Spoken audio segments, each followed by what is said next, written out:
Every year, regulations cost the economy hundreds of billions of dollars. Even the Obama administration and Congress have begun to recognize how red tape, regulations, and all the paperwork they require are harming the U.S. economy. What people often fail to recognize is the extent to which state and local regulations harm the economy. Wendell Cox recently wrote a report for the NCPA that details those losses and how it affected the world economy.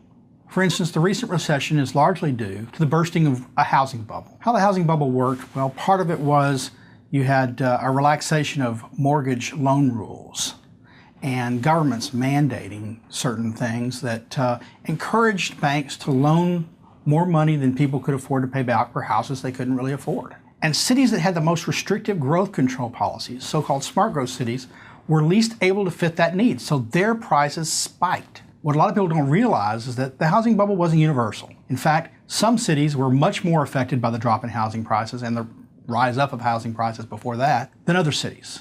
The cities that adopted smart growth policies, restricted growth control regulations, suffered the greatest rise in value and loss in value. On average, relative to income, houses rose $275,000. 94% of all the losses experienced in home values across the nation happened in cities that had restrictive growth control policies.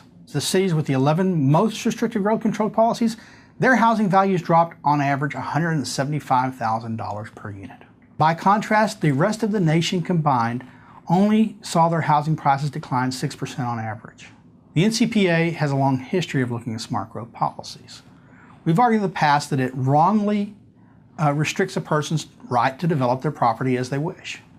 We've shown how smart growth policies harm the poor the most. Now, Wendell Cox's study for the NCPA shows the extent to which smart growth policies caused our current recession. Had these cities just not adopted smart growth policies that restricted how people could develop their property, and thus allowed people to develop it in response to the housing demand, we might have avoided the whole recession.